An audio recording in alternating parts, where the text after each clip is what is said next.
Ça tourne. OK, bonjour tout le monde. Bienvenue. Je me présente, Tristan. Donc, 42 ans, j'ai la phénicétonnerie depuis toujours. Et puis, donc, je suis un professionnel en communication, spécialiste des médias sociaux. Et puis, j'ai parti un blog il y a de cela quand même pas mal d'années, là, quelque chose comme 6 ou 7 ans, qui s'appelle, il a changé de nom plusieurs fois. Là. Il s'appelait PCU Québec avant, il a changé de nom pour Phénicétonnerie, le blog, et puis maintenant, c'est plus PCU Blog. Donc, voilà pour moi. À ma gauche, ma conjointe. Allô? Donc, moi, c'est Marie-Ève. Moi, je suis pas PCU, là. J'ai pas grand-chose d'intéressant à dire. Oui, en gros, mais alors, c'est pas vrai, on va avoir plein de choses intéressantes à vous dire un peu plus loin dans la présentation. Donc, on a décidé de faire en mode vidéo parce que on aime ça, on est médias sociaux pas mal et puis on est assez à l'aise avec ça. Puis de toute façon, on est là, on est assis quelque Oui. part à terre. Donc, on va Avec pouvoir une prendre petite les fille questions. qu'on doit gérer, c'est pour ça. Oui, c'est ça, on va gérer la petite fille en même temps. Donc, soyez indulgents. Donc, je commence. Aujourd'hui, on est là pour parler de quoi? On est là pour parler du régime, de l'importance du régime de la phénicétonnerie. Pourquoi le maintenir à vie? Pourquoi c'est important? Et puis, comment revenir à la diète? Comment j'ai fait pour revenir sur le régime? En gros, là, le titre de présentation, c'est « Tu es tellement discipliné ». Oui, j'entends ça souvent ces temps-ci. Et pourtant, ça n'a pas toujours été le cas. Je n'ai pas toujours été si discipliné. Quand j'étais au cégep, à l'université, et puis j'étais, job étudiante, j'étais sauveteur, mes taux étaient plutôt hauts, pas mal. Quand j'étais à la maison, il n'y avait pas de problème, je suivais mon régime, mais tu sais, quand on est à l'université, au cégep, tu sais, sentiment de liberté, les sorties, être un peu comme les autres, c'est pas mal quand tu sors de la maison que les problèmes commencent. Donc mes taux, oui, ils étaient assez hauts. Mais pourtant, tout allait bien, super bonne note, pas de problème, vraiment. Donc, c'est quoi l'affaire là? Pourquoi c'est important de suivre le régime à vie? Donc, l'importance du régime à vie, pourquoi c'est si important que ça? En 2018, ça faisait déjà un bon bout de temps que j'avais parti mon blog et puis, j'avais une présence sur Twitter et je suis tombé sur un article qui avait été écrit par des chercheurs en Angleterre dans un magazine sur les maladies rares. Et puis, malheureusement, cet article-là, qui était extrêmement intéressant, il était seulement disponible dans le magazine. Donc, pas vraiment de visibilité en ligne. Et puis, en plus, il était juste en anglais. Donc, j'ai contacté les chercheurs. Je leur ai dit, moi, j'ai un blog qui est essentiellement francophone, même si je publie dans les deux langues. Et puis, j'aimerais ça traduire avec l'aide de mademoiselle ici, parce que mademoiselle est traductrice professionnelle, donc elle m'aide beaucoup en passant. Merci. Donc, ouais, c'est comme ça, là, on marche en équipe. Oui, c'est ça, on a créé, dans le fond, on a traduit cet article-là, on l'a mis en ligne. Donc, avis à tous, il est disponible encore si vous voulez aller le lire en détail. Mais en gros, qu'est-ce que ça dit? Les premières études sur la phénicétonnerie disaient que, il arrivait à la conclusion que c'était pas vraiment grave de ne plus être sur le régime quand on était rendu adulte parce qu'il n'y avait pas d'impact. Mais par la suite, ils se sont révisés, ils ont vu que c'était pas tout à fait vrai. Et pour comprendre ça, pour savoir pourquoi, il faut comprendre c'est comment la phénylalanine affecte le cerveau. Dans le cerveau, il y a ce qu'on appelle une substance blanche. Et c'est quoi ça? Ça s'appelle la myéline. Et la myéline, c'est des petites capsules blanches là, de protéines et de gras qui vont entourer les neurones et les neurotransmetteurs. Et puis, qu'est-ce que ça fait en gros? C'est quoi son rôle? C'est que ça va faciliter et accélérer l'influx électrique qui se rend jusqu'au cerveau. Alors, la phénylalanine, qu'est-ce que ça fait? Ça dégrade la myéline. Donc, c'est un gros problème. Et ça ne change pas, même si on est des adultes. Oui, le cerveau il est complété. Il a fini de grandir, mais la myéline est encore là et elle va encore être dégradée même quand on est adulte. Vous avez peut-être entendu, en discutant avec d'autres personnes qui ont la phénicétonnerie, des choses du genre « Ah ouais, mais moi je triche tout le temps, puis je vois pas vraiment de différence. » Non, ils n'en voient pas. Pourquoi?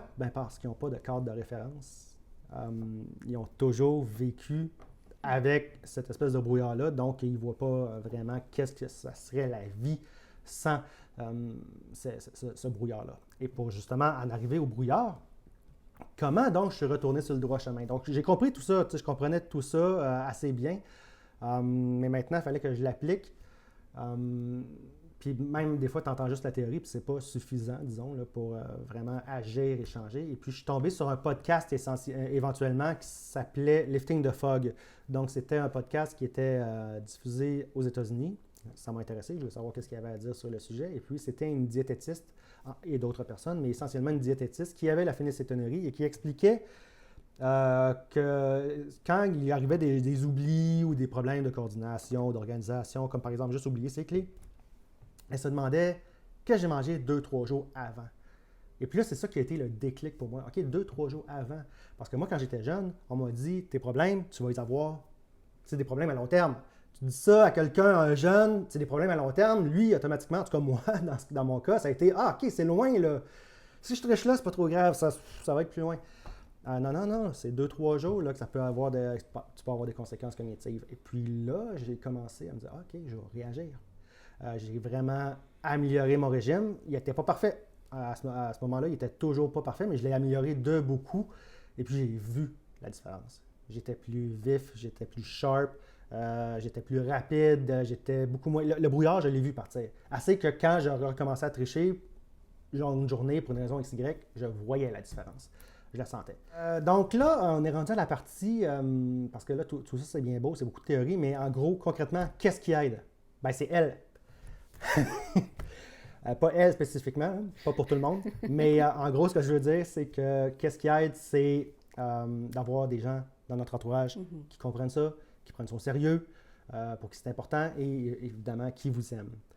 Donc, Marie-Ève, avoir un chum que la phénicétonurie, en gros, ça a fait quoi? Ça change pas grand-chose, en fait, pour moi. Déjà, en partant, que je suis quelqu'un qui s'intéresse beaucoup à la nutrition et à la santé. Donc, regarder les informations nutritionnelles, ça faisait déjà partie de mes habitudes bien avant que je te rencontre. OK, bon. Donc, oui, surveiller tout ça. Bon, là, c'est sûr que je porte plus attention aux protéines, que je portais pas nécessairement attention autant avant, mais ça change pas grand-chose parce que, je veux dire, moi je mange normalement, sans suivre de régime PCU, mais en quelque part, c'est juste d'avoir des habitudes de vie, puis on cuisine beaucoup. On cuisine en double. On fait souvent plusieurs repas pour le souper, par exemple. Ouais.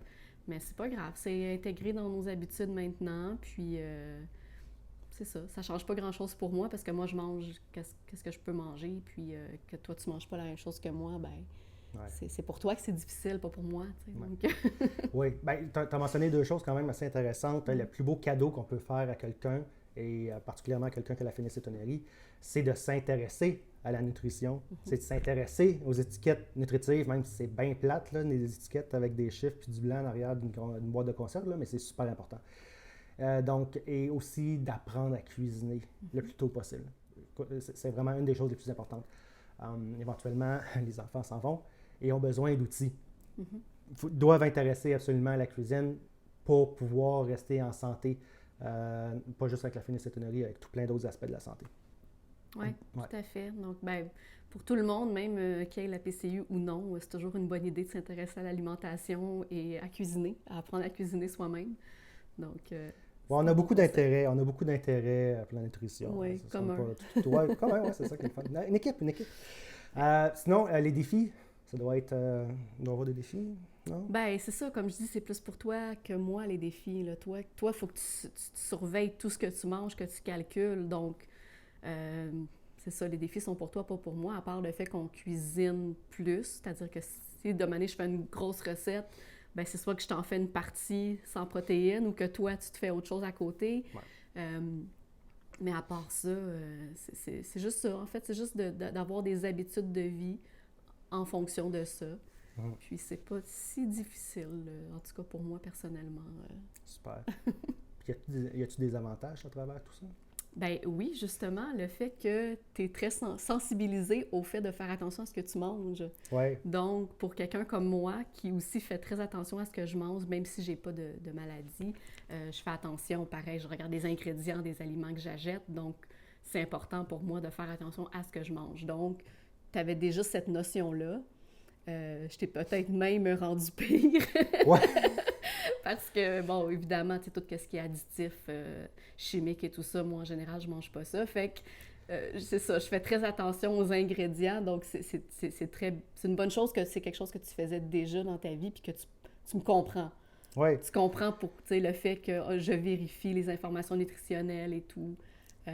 Et je regarde vraiment, je fais attention à ce que je mange et j'essaie de cuisiner avec des aliments sains et tu sais, des choses comme des fruits et des légumes. Là, des choses que justement qui n'ont pas d'étiquette d'information nutritionnelle en, en premier lieu. Ouais, Déjà, ouais, les c'est aliments souvent meilleur. non C'est ça, transformés, c'est non ça, là. transformé. Là.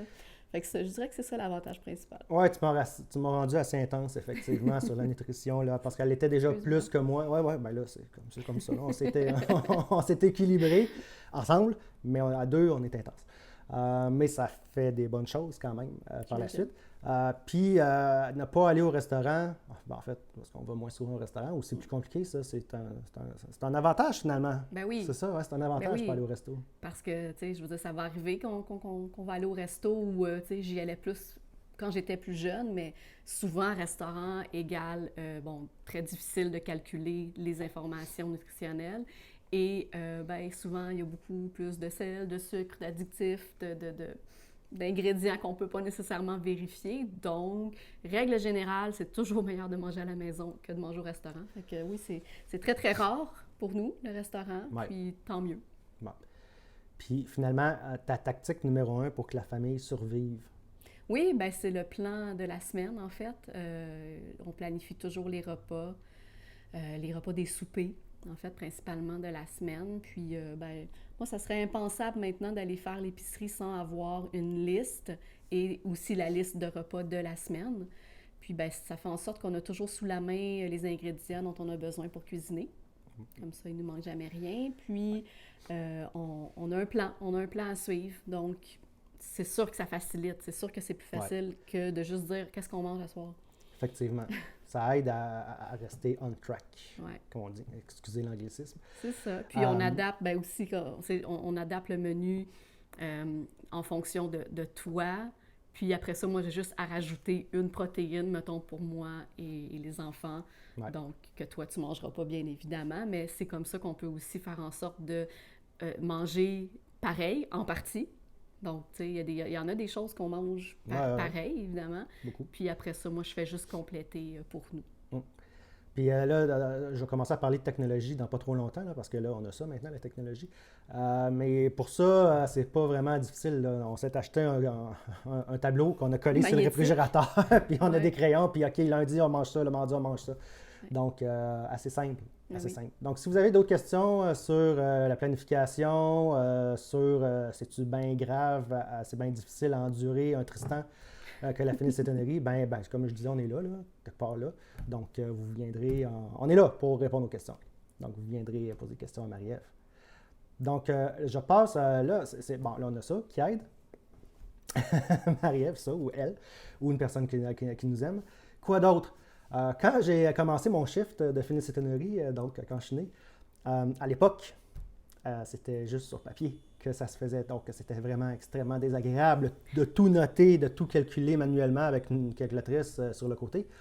Maintenant, on a la chance de vivre avec les tablettes et les téléphones intelligents. Donc, il y a beaucoup d'applications qui sont disponibles pour nous aider. Il y en a deux en particulier que j'adore. La première dont je veux parler, c'est une application dont j'ai fait une vidéo sur mes plateformes pour ceux qui me suivent il y a quelques mois maintenant, qui s'appelle EasyPKU. C'est une application qui a été créée en Norvège. Pourquoi EasyPKU apporte extrêmement bien son nom? Elle est vraiment facile d'utilisation. Et la chose la plus fabuleuse à propos de EasyPKU, c'est qu'on va aller entrer dans l'application le nombre de protéines ou d'échanges ou de phénylalanine qu'on veut manger dans la journée. On va aussi pouvoir entrer nos formules avec le nombre de protéines que chacune a, de protéines, d'équivalent de protéines, évidemment, protéines de formule. Et puis là, l'application en fonctionne comme un compte à rebours. Puis c'est ça qui est merveilleux parce que psychologiquement, tu ne veux pas aller dans le négatif quand tu vas compter tes protéines. Tu veux atteindre le zéro et la même chose pour les formules. Donc, ça aide vraiment à aller psychologiquement atteindre ce chiffre-là, mais sans le dépasser en ce qui a trait particulièrement aux protéines. Vraiment très intéressante. Et puis, quand j'ai parlé, là, j'ai une bonne nouvelle, parce que quand j'ai parlé de cette application la première fois, l'application est juste disponible en anglais. Mais j'ai contacté le créateur de l'application dimanche passé.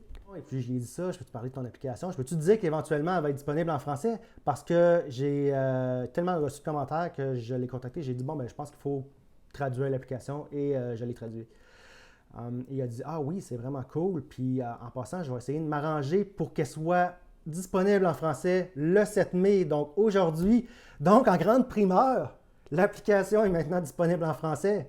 Vous irez aller tester ça, aller la télécharger et puis vous m'en direz des nouvelles.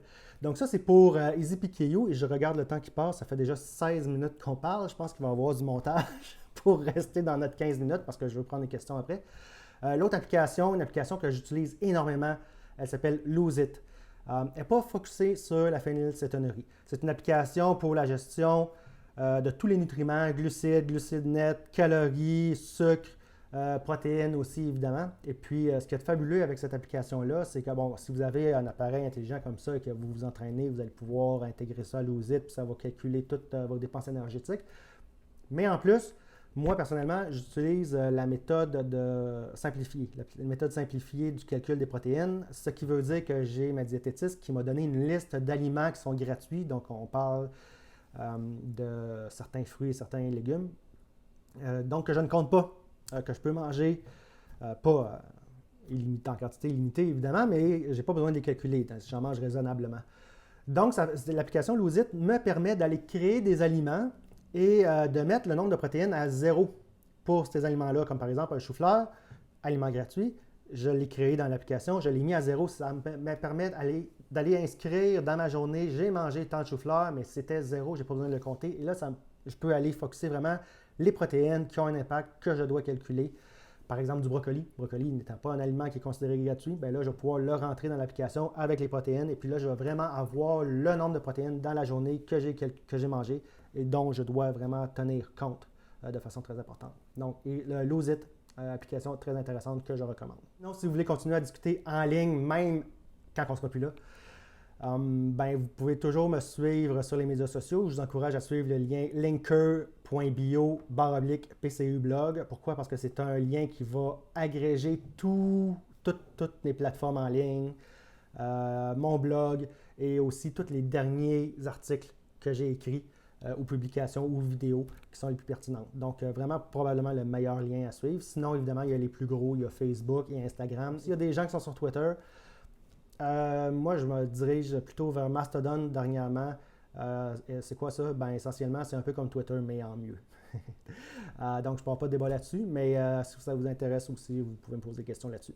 Donc, je vous remercie de votre attention. Recette et puis questions.